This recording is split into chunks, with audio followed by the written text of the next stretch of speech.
welcome to Canonical, a conversation about books. I'm James Shao, and I'm joined by Yed Darris. Hey. Hey, Yed. And Sam Spieler. Hi. Hi, Sam. Good to hear from you. So today we are continuing our series on pandemic literature with Jose. Is it Jose? Yeah, it's a Portuguese pronunciation.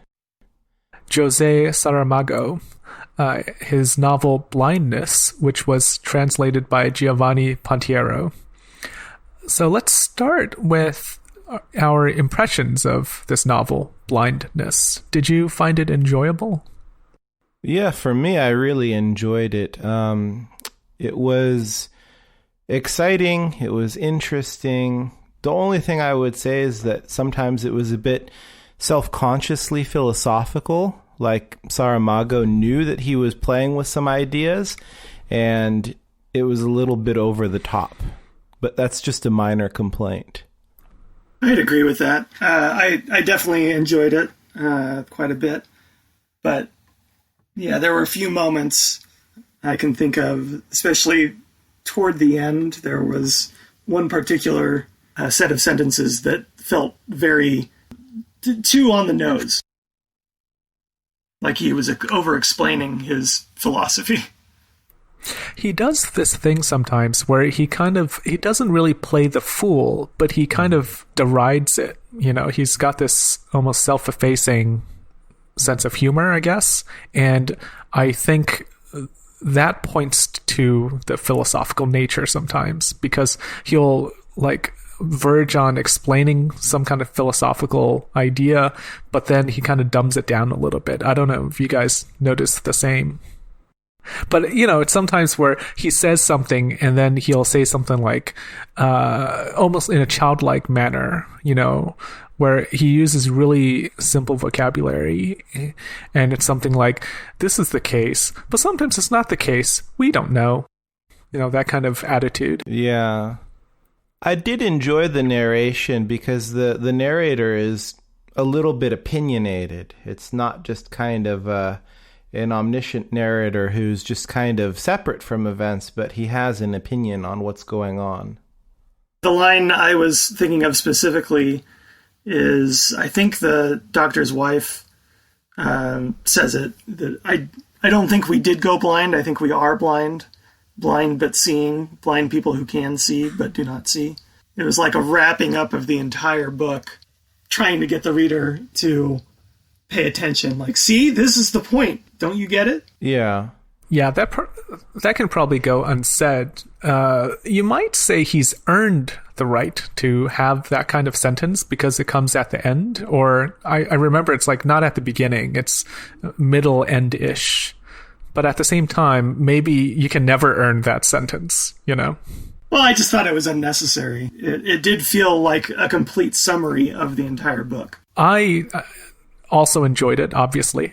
It was my choice for this series, and I didn't really know much about Saramago coming in. I knew I wanted to read it. It's been on my long mental list of books that I never got around to. And I think what attracted me to this is I recall it being one of the first in what is now, I'd say, a more common genre of pandemic literature, or just pandemic media. Like more recently, we have Bird Box, and this seems to predate all of that, at least for me. I mean, it does predate it, but it seems to be like one of the first books that was on my radar that was that kind of book, or that kind of story. James, very quickly, for the sake of the listener who maybe hasn't read the book, what's the book about? Okay, I'll give a quick summary. It starts when a person in a car goes blind in we assume a Portuguese town, because that's where Saramago's from. And it rapidly spreads. The initial internees are quarantined in an old mental asylum. The main character in the story is the doctor and his wife. So the wife is the only person who isn't affected, and she's the one who kind of becomes their leader or guide. Then more people get added to this mental asylum as the disease of blindness spreads. In the asylum, a lot of horrific things happen. It's a bit like Lord of the Flies, where they're kind of stranded with not a lot of food. There's no inherent order. Once they're out of the asylum, the last, let's say 1/3 of the book is the doctor, his wife, and their companions finding their way back home. Just a spoiler alert, if you haven't read the novel, at the end of the novel, they do all regain their sight, and they regain their sight as inexplicably as they lost their sight in the beginning of the novel. But that comes at the very end. We get almost nothing after that. Yeah. I do think, though, that it's important that they regain their sight. It is, yeah. Definitely important for them, yes. I wanted to ask you guys about what your emotional response has been to this, given current circumstances and just in general. Because for me, it felt like a normal novel for me. I was fine with it until the exploitation stuff in the middle, when the one group of thuggish blind internees decide that they're going to hoard all the food in exchange for sex from the women from the other wards. I felt like everything else, all the gore and everything, took a back seat to that for me. I do agree. Yeah, I think that the rape scene in the middle of the novel is probably the most striking and most emotionally charged part of the novel. I think it's very important that it's in the novel because I think one of the most important factors in this novel is that Saramago is not pulling any punches, so to speak. He's trying to show you something real. And if we felt that life in the mental asylum was a little bit too comfortable, and they weren't actually like killing each other and stepping in shit and raping each other, I might have thought, well, this isn't really as bad as it could have been. But by including such depravity, you do get the feeling that this is genuinely bad, and this is genuinely a state of chaos. James, what did you think? How did you feel about this? Well, it definitely was a striking part of the novel, especially because the big question was, will she kill him at that moment when she's being raped, because she has the pair of scissors and she can't bring herself to do it. That felt really real to me, very human, even though we all, I think, no matter how pacifist we are, we all want her to kill him, right? Did you guys feel the same way? Yeah. Yes. Yeah, so, I mean, no matter how pacifist you are, and I guess I can't speak for everyone, in that moment, it's such an atrocity that you feel like she should defend herself. And that was extremely well written. I also thought, and it sounds weird because of this transition, but I also thought all the sex scenes were written really well. The rape scene was also written really well, if such a thing, can be described. But the sex scenes, especially compared to the other books that we read previously, I thought was like fantastic. Well, what makes it good for me is he doesn't go into too much graphic detail, but it's not really overly sentimentalized, with the possible exception of the girl with the glasses and the older man. That was a bit sentimental, but it really strikes that balance, which is really hard to do. Like, I'm thinking about Kafka on the Shore, and how when I was reading that sex scene, I just thought, oh, this is kind of silly. This is juvenile. I never felt that with Saramago. And I think he has more than a couple of sex scenes. Like, there's that couple in the hallway, and they're both blind, and they don't have a bed, but they're like having sex. Like, I thought that was done so well. It's hard to do. So I give him props for that. Yeah, I think part of what made it special, I guess, is because that one couple in the hallway is blind. So the doctor's wife, if I remember correctly, thinks ill of it at first and then realizes this is pretty natural, that why shouldn't they while they're all stuck in this hell. But the reason why I wanted to ask about emotional response is initially before the rape scenes. I kept thinking, would the army really do this? And every time I asked a question like that, the longer the book went on, the more it felt real. And the more disappointed and depressed I got about the answer. That, yeah, maybe things would start out better, but eventually, if this probably would follow pretty closely what would happen in a global pandemic of this sort. You know, we can't really avoid politics in this episode because it's inherently political, right? But I think, like, if you think about the detaining of migrant workers and their families, I mean, governments obviously do it. And also, a lot of reviewers mentioned the Holocaust and other kind of similar 20th century atrocities. So I never really questioned whether or not the army would do it, I guess. That was never a question in my mind. Yeah, but very quickly, the army becomes the least of their issues. You know, it becomes the other people, the other blind people are the worst offenders. I suppose it's kind of asking the reader to do some mental calculation in terms of whether the government would sacrifice the rights and freedoms of a select few in favor of preserving the health of the masses. And I think that in this novel, one of the ironies of the novel is that they had to endure this chaos and this very, very terrible situation for really no reason, because as they discover when they leave, life outside is no better for their captivity. Yeah, and I think we'll talk about this later when we talk about, like, maybe the political systems that are in play here, because I think it kind of skewers the power of government or the power of acting rationally in this case, because you can argue what they've done is very rational. They're trying to quarantine the sick.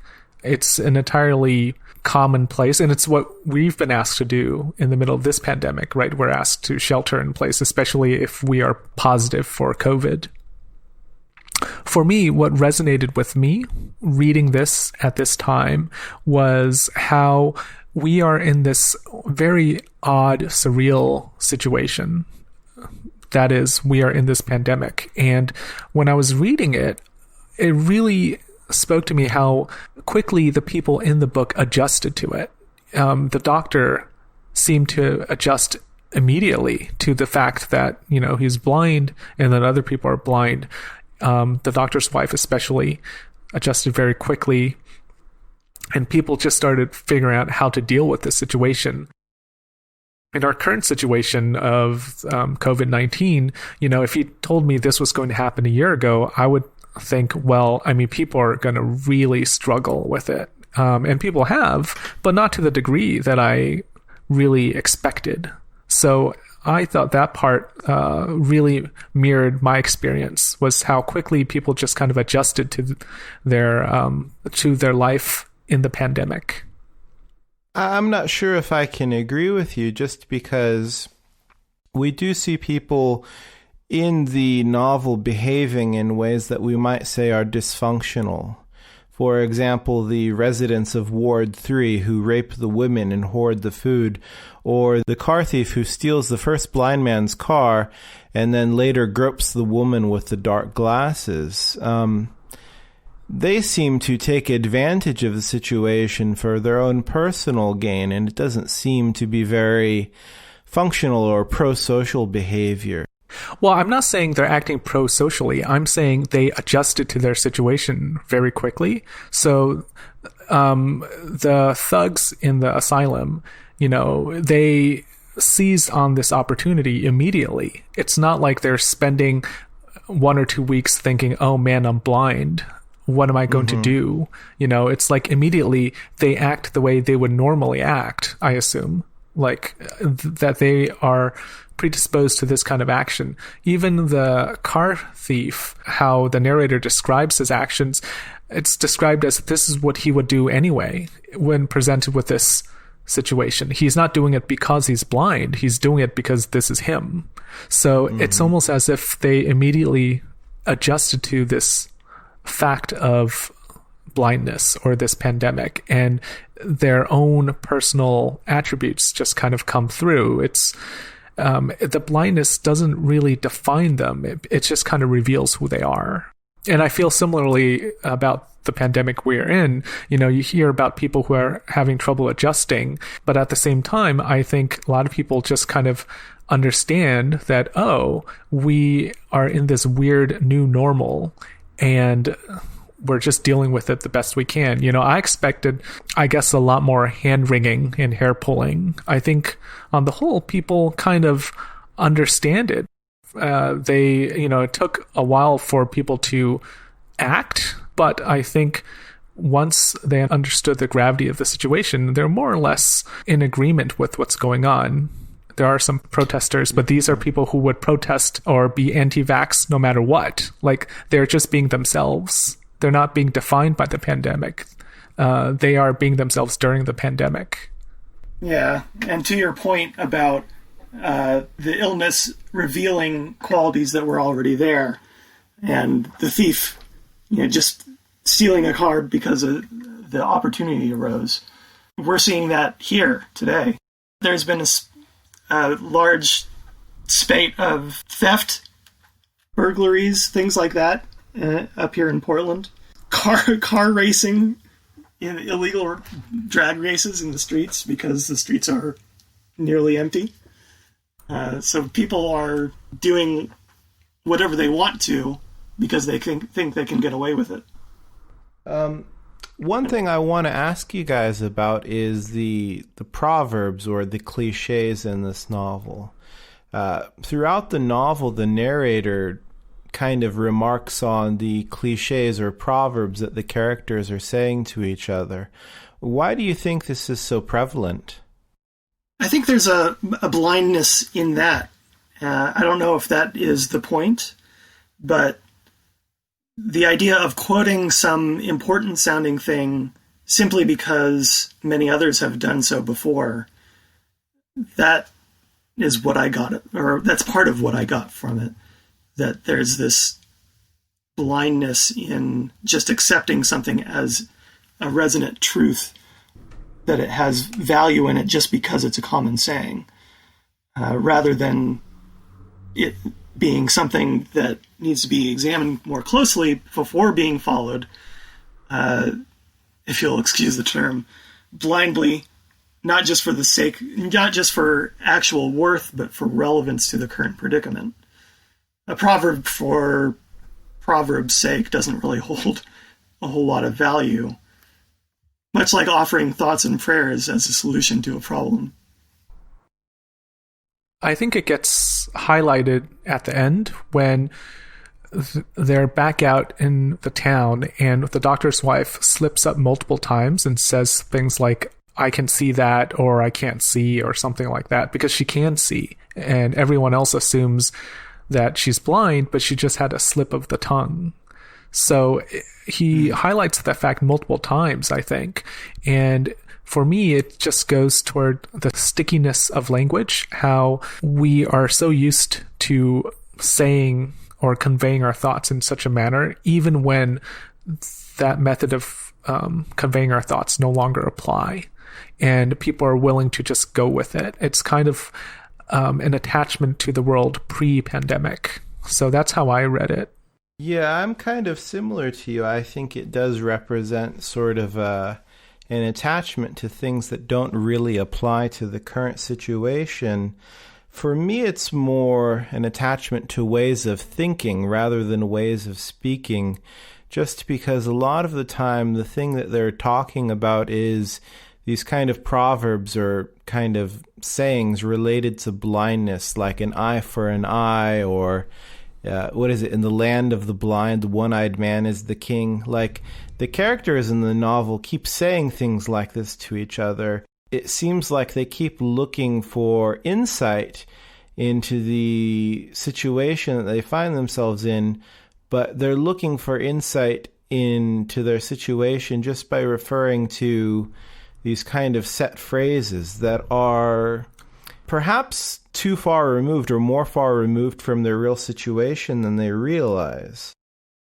It kind of reminded me of the communist regimes, especially in China, when they were trying to re-educate everyone to sort of get rid of the old. You know, it's not like Saramago wants us to get rid of the old way of thinking, but he's pointing to the fact that the old way of thinking is so prevalent, and they're in a new world now with new circumstances, but they can't abandon them. So, that's what it reminded me of, especially given that he is somewhat radical politically. I wonder if we can think about this as a story of revolution or a story of change and how people adapt and don't adapt to change. So one of the things that struck me was how long the paragraphs run in this, with barely any separation between speakers or anything else. There's not a whole lot of punctuation besides commas and periods. I was going to ask what your thoughts about what I saw as the mimetic quality of the prose structure, that is an emphasis on blindness and his idea, for example, that names don't matter. But Iad, you found an essay by Margaret Jewel Costa, one of Saramago's English translators, which said that that's just his style, or has been for the last several books. So is it a chicken or the egg thing? Does it just happen to work well in this context? I don't think it's incidental. I think that it does have a very clear mimetic quality, as you had mentioned, and I think that it's his style. I have actually heard that a lot of Spanish and Portuguese writers have been playing with this style in contemporary fiction, but I think it's something that he used before and other people have used before, and it just happened to work especially well given the topic of the novel. Do you feel that it's pretentious at all, or do you think it would be pretentious in another context, as in a book that wasn't about blindness?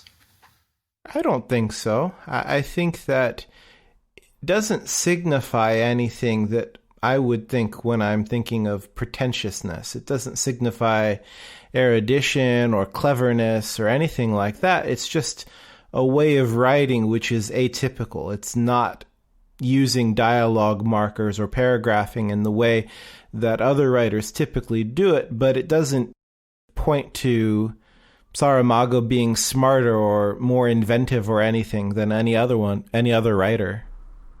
Just as a note to our listeners, we'll link the essay in our show notes.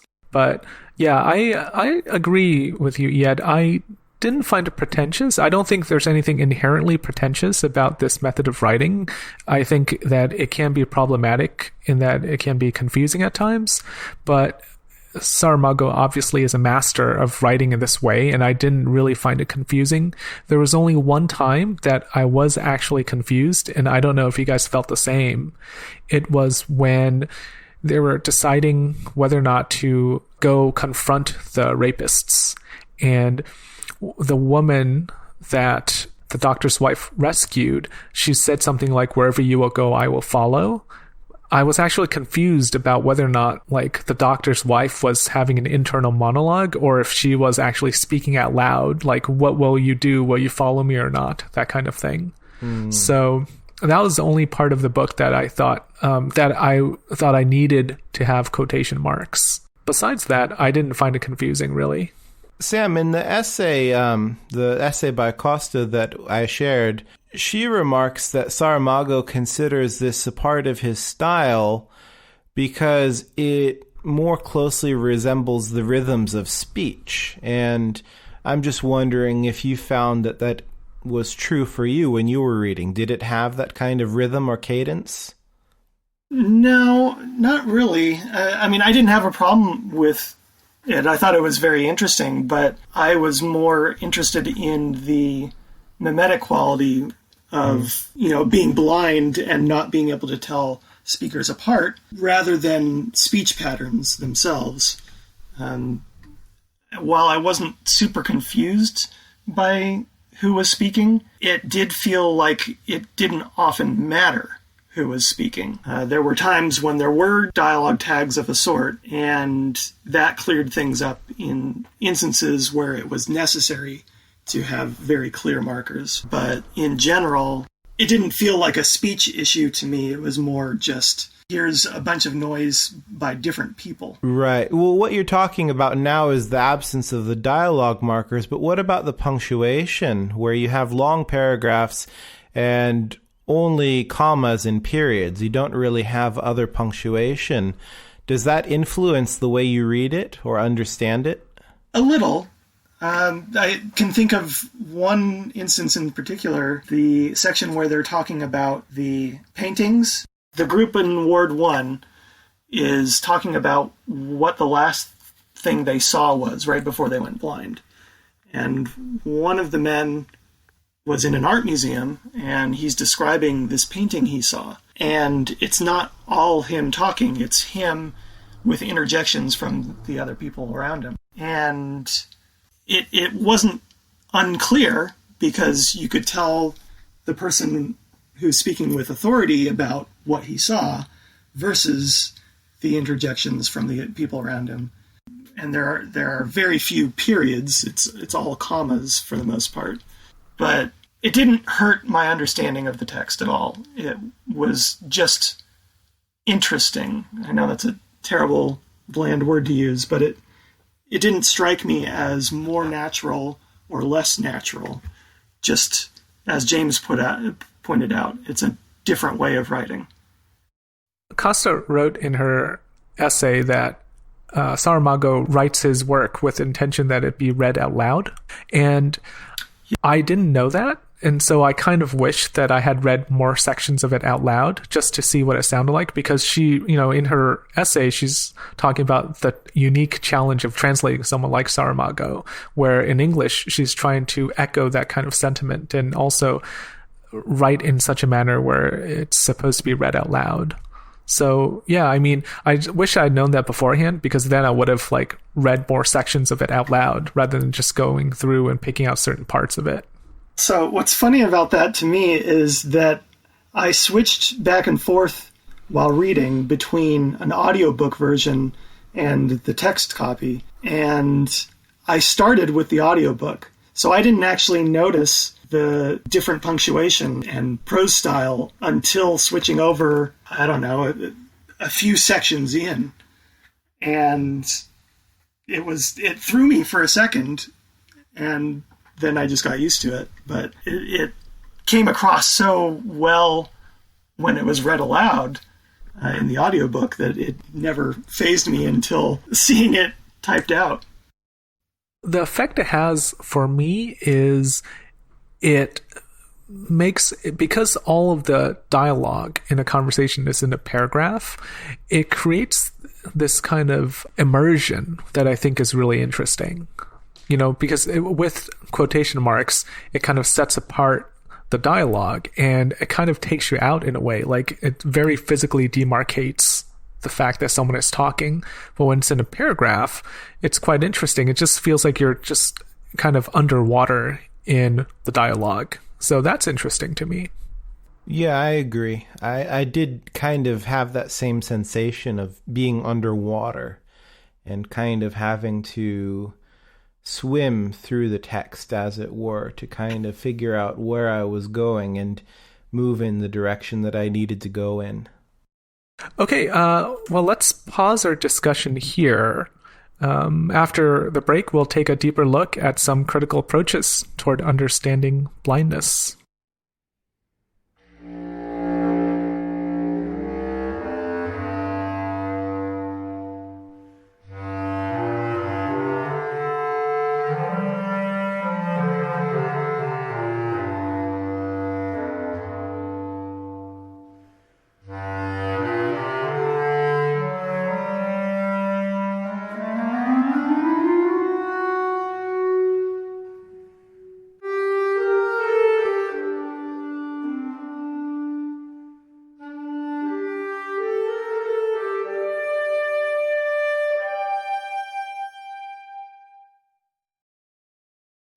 For me, one of the most distinct choices that I saw Saramago making was not to name any of the characters.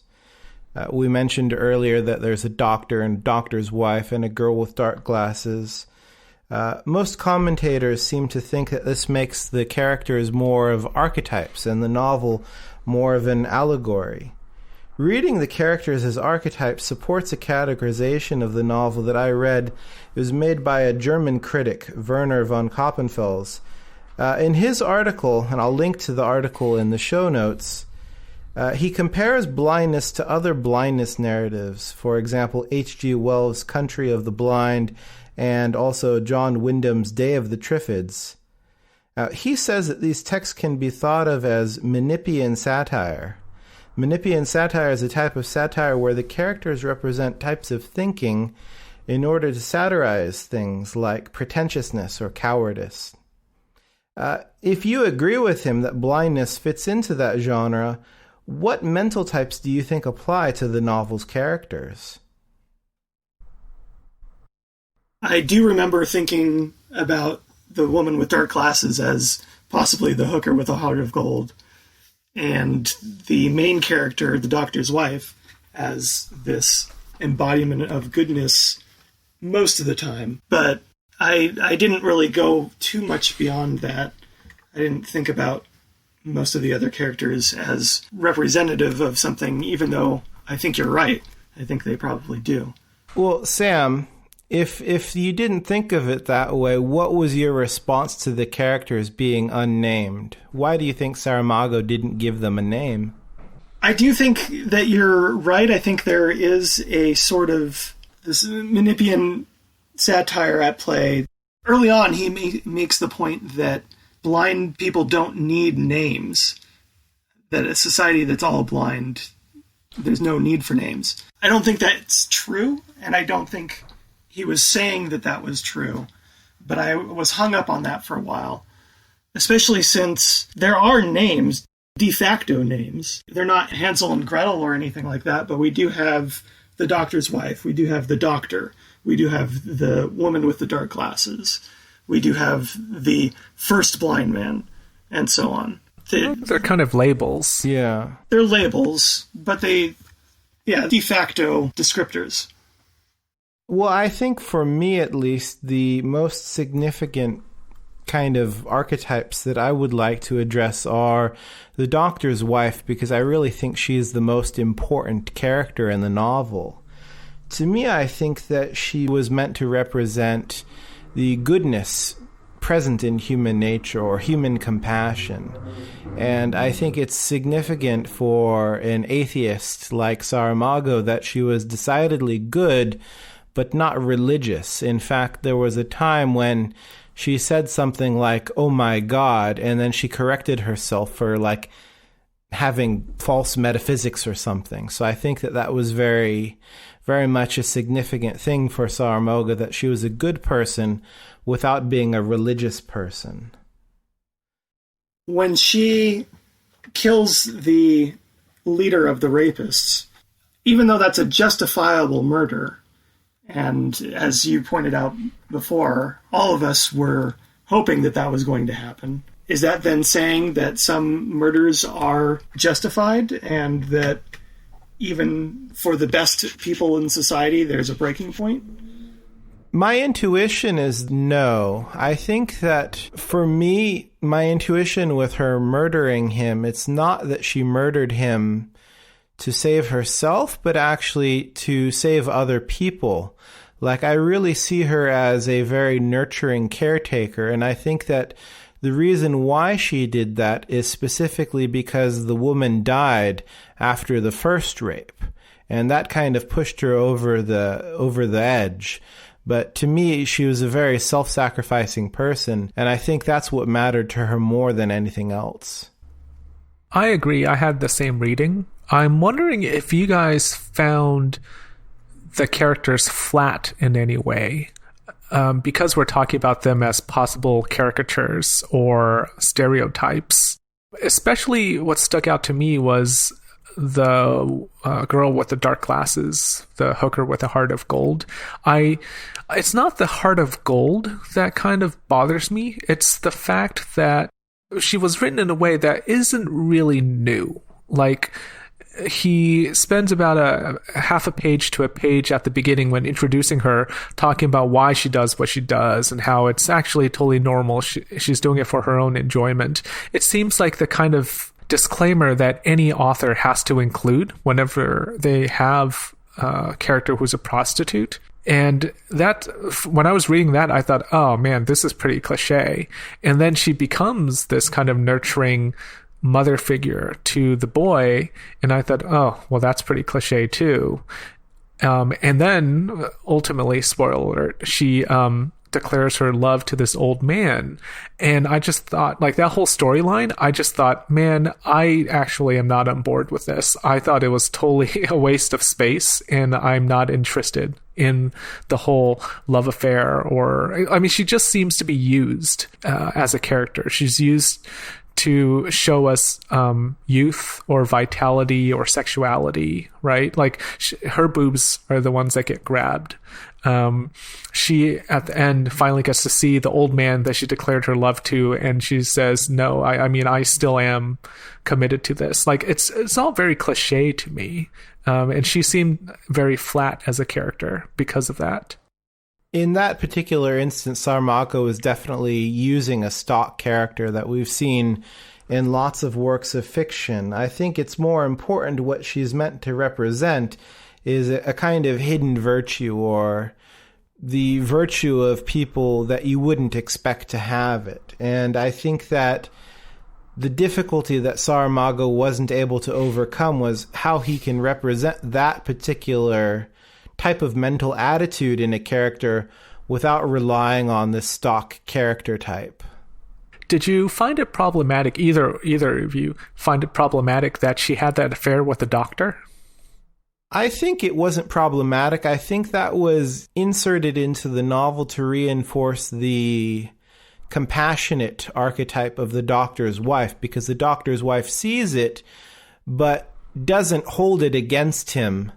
Yeah, I'd agree with that. And also just the chaotic nature that they're all going through, not just her forgiveness of the situation, but the fact that he doesn't even understand fully why he did it, or at least that's what he claims, the doctor. And I think it's in there kind of showing, look, I'm not going to blame any of you for your actions.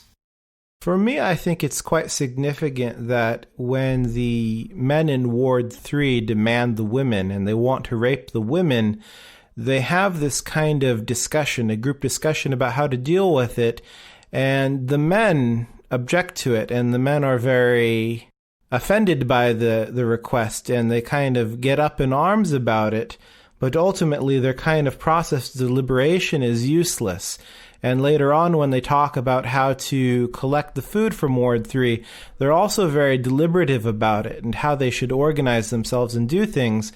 But eventually, it's also useless. And it turns out to be the women, especially the doctor's wife and also the woman with the lighter, who end up kind of solving all of the problems.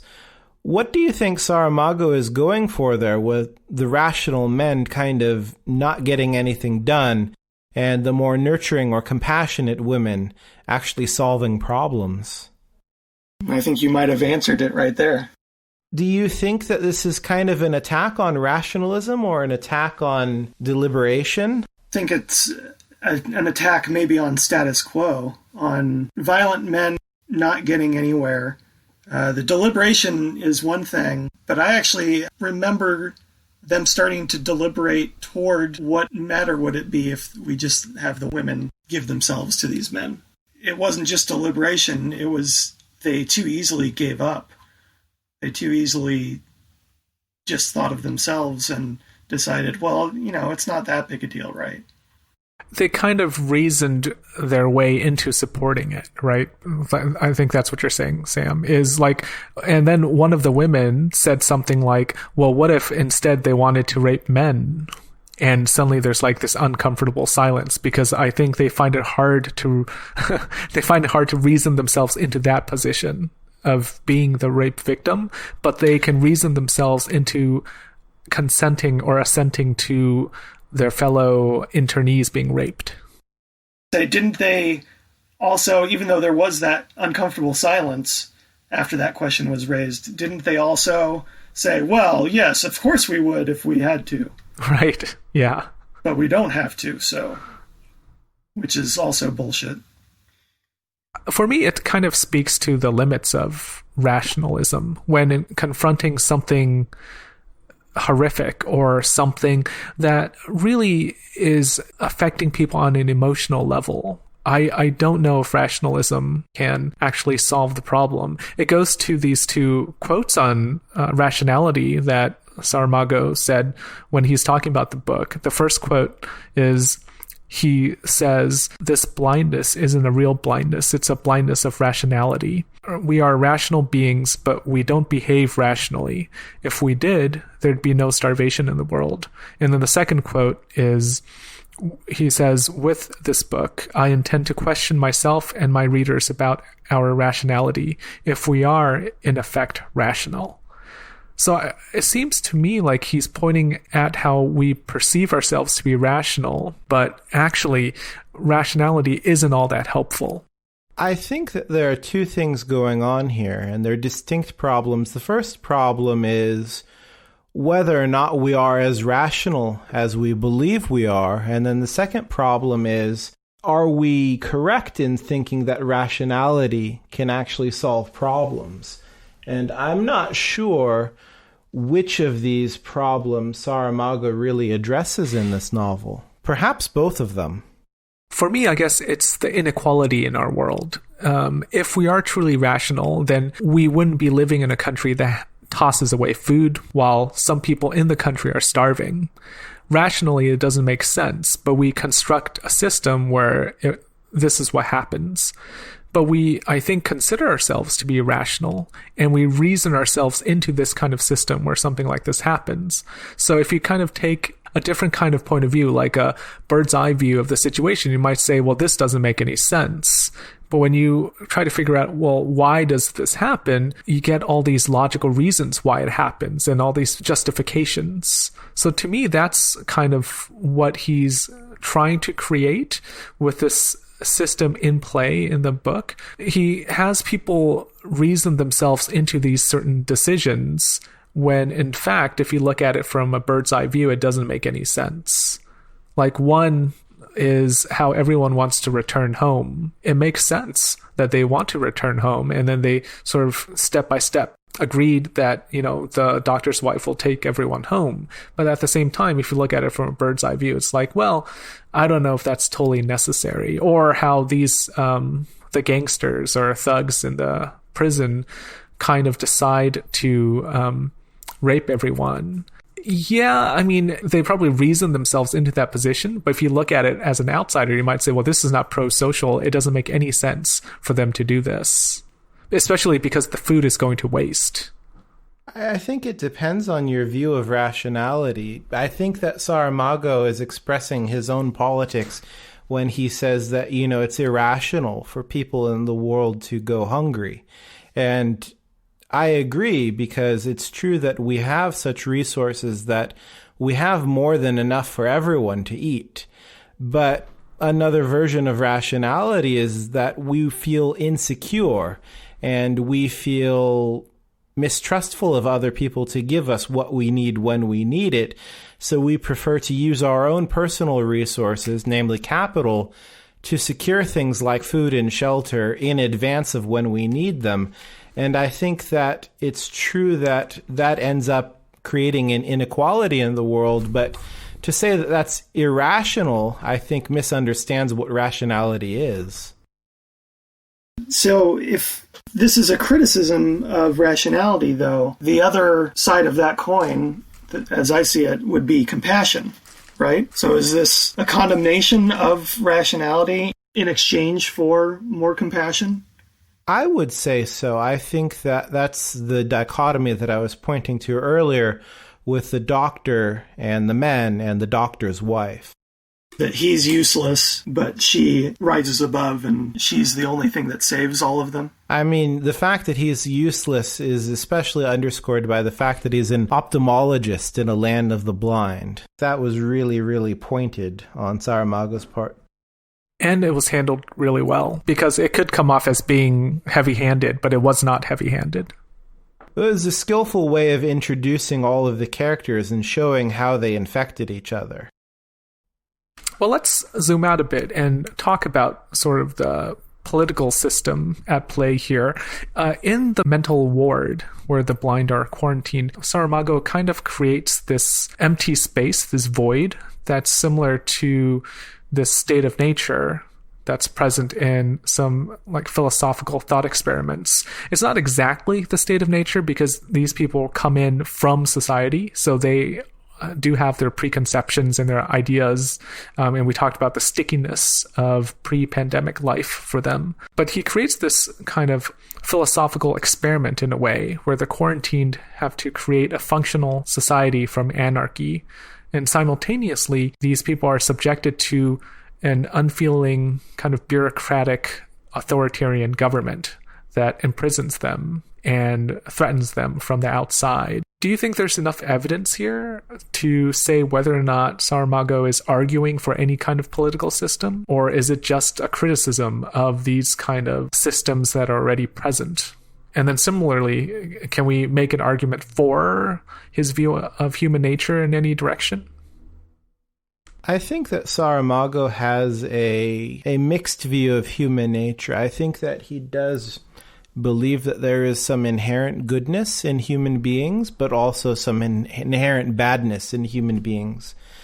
I do think that the novel supports the idea that governmental solutions might not always be as effective as person-to-person solutions, specifically in the case of the government kind of abandoning these people and the government failing to effectively provide food and shelter during the pandemic that we see in the novel. I think he does also, once they leave the mental ward, I think his point there might be that there does need to be something in place, that it can't be pure anarchy because we'll just destroy ourselves and fumble around blindly, that we'll never find our way without something more structured in place, that only by the goodness of some individuals in such a situation would anyone survive. Well, I think the gang in the mental asylum is the condemnation of anarchy, because what happens, right, the criticism of anarchy is what keeps the strong from imposing its will on the weak. And in this situation, she needs to use a weapon that the others don't have. She has the power of sight. But if she hadn't had that, then these men, the leader of which has a gun, they can just overpower everyone else and tell them what to do. So I think it definitely is an indictment of anarchy. But then isn't that also saying that violence only fixes other violence? Maybe. In the absence of a government authority, violence is necessary. Right. That's the thought experiment, right? What happens when there is no governmental authority, when society has to start from scratch? The criticism of an anarchic society is the more powerful will dominate the weak. And I feel like he presents that here. It's not really new ground. He presents it in a very compelling way, though. So I'd say it's definitely a criticism of that way of thinking, of that political system. And at the same time, I think it is also a criticism of kind of an overbearing governmental system. In light of that, what does blindness versus sight actually mean? There's only one person that can see throughout most of the book. And then at the very end, they suddenly are able to see. What is the parable there? What is the lesson that we're supposed to be getting from everyone except one person suddenly going blind, and then everyone that survives suddenly sees at the end? Do you think that the doctor's wife is spared from blindness because of inherent goodness or something? I don't know. That's my question. It's something that I've been struggling with the entire time. This feels very much like a parable, but if it's a parable, then there's a lesson to be learned. Is the lesson simply that we need to focus on goodness and compassion, or is there something more? And what does it mean that suddenly everyone gets their sight back at the end? It's not selective people. As far as we know, everyone is going to be sighted again. For me, the way I understood it is that it was unexpected and unpredictable that everyone should lose their sight, and also unpredictable that everyone should get it back. And this was a way to underscore the fact that we live in a very fragile world, and we think that we have a handle on things, but things could be very quickly destroyed. And when things are destroyed by tragic events, we can't rely on governmental institutions, but we need human compassion to supplement governmental institutions, and probably a mixture of both is the only way forward. That's the lesson I would say I learned from it. Did you find the doctor's wife to be kind of a bit over the top with her compassion? You were mentioning before being a caricature. She was a little bit too much of a caricature in the fact that she was always so saintly. But at the same time, I could see how being in her particular situation, where she's the only one who can see, places a heavy burden on her to behave in a certain way. She's not entirely blameless, because she does often say, if she comes out and tells everyone she can see, then she'll become their servant, which is a very kind of self-serving way of looking at the world. And it's true, but it kind of makes her a real person to me. So she's not saintly in all regards. Right. But it is the doctor, the rational being at first, that tries to dissuade her from doing so. It takes her a while to reach that point on her own. She also, at the end, steals from the people in the church, right? She does, yes. And that scene actually confused me a bit. There were a couple moments in the book where I didn't quite understand the reaction, or at least the reaction didn't seem to fit either the prose or the situation. So, as I mentioned before, the biggest horror for me in the book was the rape stuff. There's plenty of people dying, there's excrement everywhere, but it felt uncalled for. Not in the book. I think that was a natural bottom. But then, by contrast, later, when they're wandering around, the doctor's wife finds the basement in the supermarket. And initially it's full of food. And then later, when they're trying to get more food from it, she comes across this horror that she can't even speak about for a while. And we learn eventually that it's filled with dead people because they must have fallen down and crushed each other. But that felt toothless to me. Was the implication that they fell down one by one, like people came by and they found an open door and then they fell in? Like, it's a bit comic in a way, but it's not meant to be comic. I'm just saying, is that the implication? I thought that they fell down while rushing, that they were frantically trying to find where this person must have found food, that they crushed each other by trying to go down these stairs. And so she feels guilty because she caused that. She did feel guilty, but the whole scene just didn't feel as important or as serious to me. That's not the right word. It didn't feel as strongly felt. It didn't feel as weighty as, say, the rape scenes or any of the filth. I think by that part in the novel, we have already kind of accepted that this is a world that's been destroyed by blindness. When they're inside the asylum, there is still the potential for the outside world to be safe. So the stakes are quite different once they leave. Yeah. And once there's no hope for a pristine outside world, it doesn't feel like a great tragedy when people have died falling down the stairs. The other moment that really stuck out to me as one that didn't make a whole lot of sense to me was the scene in the church. when she describes what the paintings look like. The statues. That they all have sashes across their eyes. And someone says, "Is that true?" And she explains, "Yes, you can go up and touch them." They go crazy. And they pour out of the church, falling all over each other. And that did seem comical, but not in a laugh out loud sort of way, just in a odd, why would they freak out about this? Is that a condemnation of religion, maybe? Or something else? Maybe they're just worried about being hexed. I thought it was just like religious superstition. They're worried that this is kind of the reason for their blindness, is that somebody had defaced the idols in the church. No, I read it a bit differently. It's similar, along similar lines, but I read it as a loss of hope. Like someone had gone and done this, and God won't save them anymore. Speaking of a loss of hope, I brought this up off air originally, but this reminded me of a zombie movie where the story isn't really about zombies. Usually it's about the breakdown of society and about how quickly the ugliness of human nature reveals itself. But other things too.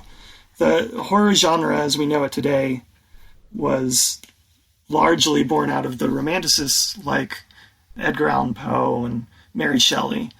And it's long been a way of using graphic images and allegory and subtext to explore other contemporary cultural fears like nuclear radiation or racism or communism, climate change or consumerism. We can read a lot of possible societal fears into this text, but I don't want to go looking for things that are relevant to today but might not be as relevant to a book from 15 years ago. So current societal fears aside, such as the pandemic right now, what big societal fears are at play here? A loss of control, perhaps? Especially at the hands of an oppressive government. I definitely see that as one of the fears, where if something happens to you, you can just be imprisoned for the greater good. One thing I want to ask about here, because I've heard other people categorize this as a horror novel as well. Sam, do you think that this is a horror novel? Not in the classic sense. I don't think horrible things happen, but it's not horror in the way that, Frankenstein maybe, or Dracula is horror. It's a different sort of more personal level of horror, but I think it has trappings of that. So James, do you think it qualifies? No, I don't think it definitely, for me, is much more in the vein of post-apocalyptic narrative rather than a horror novel. And there's some overlap, but it doesn't really have the same elements for me. I don't think the novel's intent is to shock you or scare you. I think the novel's intent is actually to get you to contemplate society's ills. And sci-fi does the same thing. It uses problems in contemporary society and expresses them in a fantastical way. So the question is still valid, I think, but I read it more as sci-fi or fantasy than horror. In some ways, this just goes back to what I was talking about before. The societal fears here, I feel like it's largely a fear of government and also a fear of, like you said, loss of control, but I kind of look at it as anarchy, where when you are presented with a situation where the rules or norms are not clear, you don't know what to do, and you kind of have to rely on other people. I think that is one of the central problems in the book. There's a lot of distrust in the book. I don't know if it's because of blindness, but I hesitantly, I guess, would say no, that these people, even if they could see, but it was a different kind of affliction, they would still have this kind of mistrust of each other. So that, for me, it was very telling. It's something, to my earlier question about human nature, I think that's kind of an undercurrent in the whole book, that there's this kind of mistrust and skepticism present. Yeah, I could see these characters being put on a show like Lost on TV, or even the way that the characters don't have names. It reminds me a lot of Gilligan's Island. How does it remind you of Gilligan's Island? I mean, besides the fact that, it's the skipper and, et cetera. Yeah, they're just all referred to by their position, and also because it's a scene of privation, a scene where people who don't mix are forced to mix in an artificial situation, I guess. What did you think about the writer character? Is that a self-pat on the back? Is that a way of him writing in a logical way of having this episode all narrated? It kind of felt that way, because I don't really think he needs to be there. Because what happens in the book is he kind of ends up being a hero character in a way. The doctor's wife confides in him, and she doesn't confide in a lot of people, but she confides in him that she can see. And then there's this kind of digression where he's really interested in what she can see, and he's kind of held up as some kind of very important figure in this pandemic world. I mean, that to me, it seems unrealistic.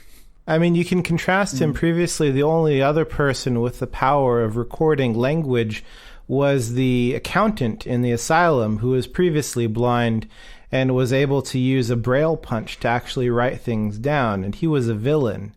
So I think that this is a way of kind of rehabilitating the power of writing. Yeah, those two make an interesting contrast, but I haven't given too much thought about it. It seems very black and white to me. I don't think he really needed to be in the novel. I think that this writer character was there just for Saramago to have a way to insert himself, or writers in general, into the novel. I think that writers tend to love writers more than other people love writers, and they think writers are more important than other people do.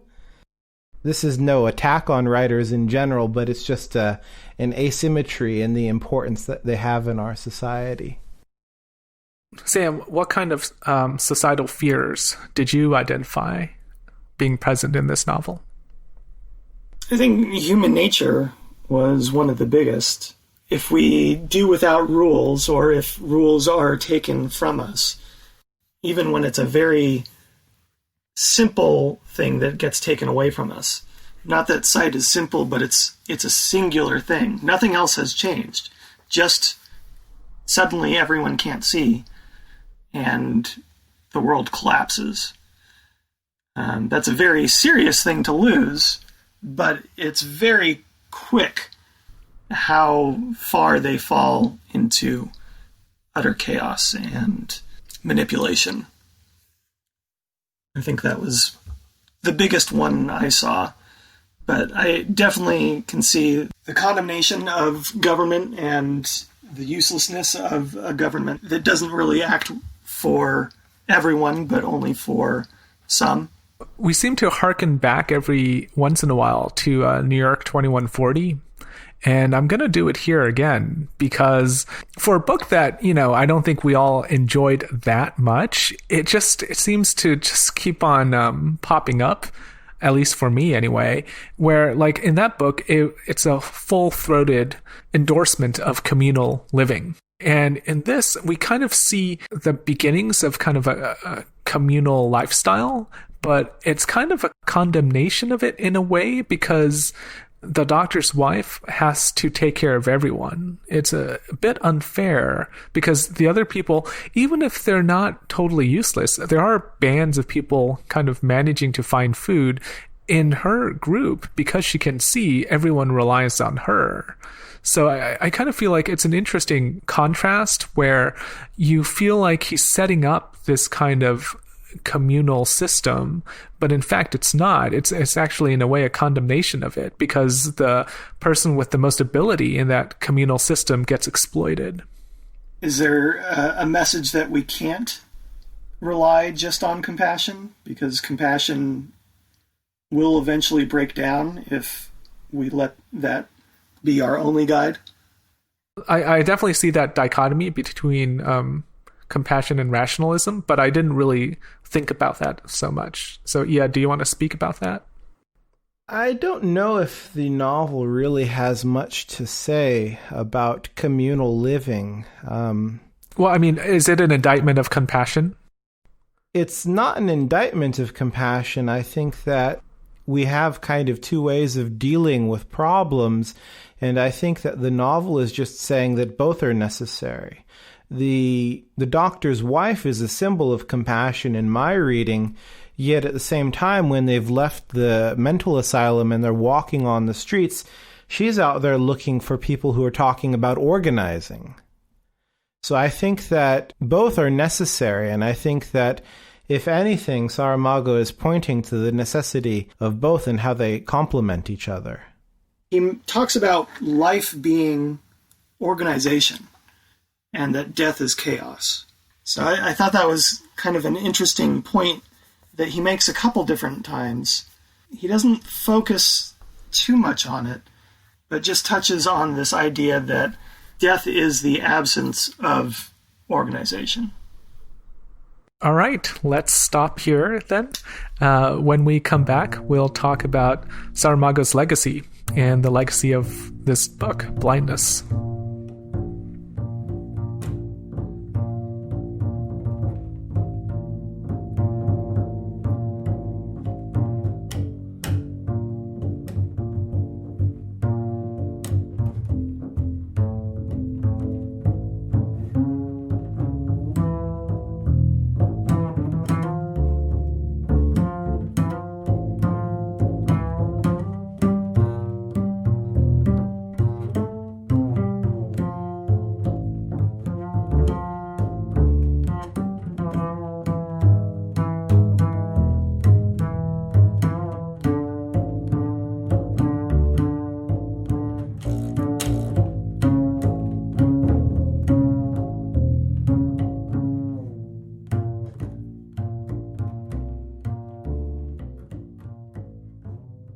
All right, so this novel was published in the mid-90s and was cited as one of his seminal works when he won the Nobel Prize. What do you think it is about this novel that, or his writing in general, that places him in such rarefied air? I mean, if we don't necessarily have to say that the Nobel Prize is the end-all, be-all, but obviously it is important. So what is it about his writing that makes him important? I think this was a unique way of looking at the breakdown of society. I hadn't read the other books that we discussed that touch on using blindness as a major driving force, but it did feel pretty unique to me, and it's handled pretty well. Even though there are tropes, it still felt complete. It still felt like a very enjoyable book, even when it got into the worst parts of the human nature. I didn't want to stop. I enjoyed it. Yeah. To Saramago's credit, at the beginning of the episode, I kind of criticized him a little bit for being self-consciously philosophical, but I think that overall he does a good job. I think that the reason why he's so regarded and worthy of the prize is because it's very difficult to pack a novel full of so many philosophical ideas and not have it feel laborious or overwrought. And I think that he's able to fill the novel with ideas and things to think about without it being academic or preachy or any of the other negative things that might come about from that type of writing. Definitely see that. I mean, there's two elements here, right? The first, in terms of, for me, when I consider some work or some writer to be a great writer, one is he technically proficient? And we talked about his style, and it's very unique, but it's very technically proficient. Like, it's an enjoyable read. It doesn't really have any missteps. The plot is very interesting. It's engaging. So that's one part of it. And the other part of it is what you're talking about yet for me is, he manages to examine the world or society. He puts it under a microscope, but you never really feel that. You don't feel pulled out, and you don't feel that he is guiding you towards some kind of predetermined destination. I mean, it's really hard to strike that balance because the world is under examination, and his voice in the novel is so confident. But at the same time, you never feel that you're being preached to. You're not given a lesson. And that's really hard to do. I mean, earlier you were talking about Kim Stanley Robinson and New York 2140. If you compare Robinson and Saramago, it's like night and day in terms of their approach to philosophical writing. Yeah. Yes, definitely. He did feel like we were being hit on the head at times with Robinson, whereas here it felt much more natural, like we're being led down a path, but not pointed to the things around us, like, see, this is what I want you to look at. So the Nobel Prize, I read up on this a little bit. It gets criticized because it tends to highlight a certain kind of work and a certain kind of ethos. And I think Saramago's work definitely falls under that ethos, where it's ultimately, I'd say, uplifting. Like by the end of the book, even though it has these harrowing parts of the book, I think when we have these moments of grace as well, the moments of the sublime, like when it starts raining, for example, and the women start washing each other, it's kind of a very allegorical, but also religious kind of scene. This idea of washing yourself clean, washing away your sins, right? And then the old man is washing himself in the bathtub, and the girl with the glasses goes and washes him. We do get that kind of elevation at the end where we feel like something important is happening here, and it's ultimately a kind of goodness at play. So that's kind of what I mean. It's a reaffirmation of a certain kind of status quo. Even though this book is pretty revolutionary in some ways, where it dismantles society, by the end, it kind of reaffirms certain aspects of goodness, right? Yeah, I think that it does rebuild some of the things that people desire out of typical human society, the compassion, the care. I'm not so sure that I'm on board with your reading of the end as uplifting. I see it as uplifting to a point, but also unnerving that this terrible thing happened without precedent, and just like that, it's gone. It really highlights the arbitrariness of our world, and it's good that it's over, but you have no way of knowing when it will come back. Well, and as I pointed out earlier, the doctor's wife's last lines are more or less, "We've always been blind. Nothing has changed, really." So it's yes, now they can all see, but it's also like a reminder that we're not fixed. I think by the end of the book, or at least the last 1/4, Saramago takes steps to not leave us in the darkness. Like I recall the old lady who they run into, who seems like a very unlikable character, but she dies on the steps with the keys in her hand, and there's some speculation as maybe this is her last action, like she's about to die, and she has promised to give the key to the girl with the glasses. And so she kind of does this as a last act. At least that's how I read it. Like there are these moments at the end where it hints toward goodness. So we're not totally left in the dark. I mean, this book could very much have just left everyone blind and in a state of anarchy, but it doesn't. It kind of has an up tilt at the end. It's trending up, but it's not completely up, I guess. That's my point. Are you guys interested in reading the sequel, which is titled Seeing?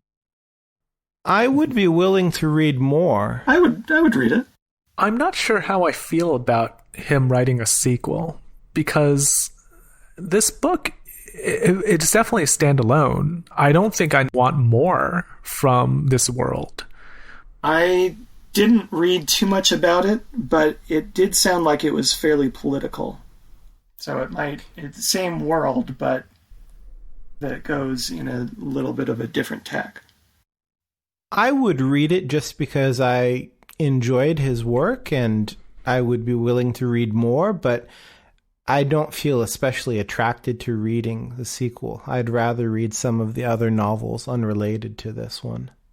Okay, well, let's conclude here. Thank you for listening. If you have feedback for us, you can find us at Canonical Pod on Twitter. We'd love to hear from you.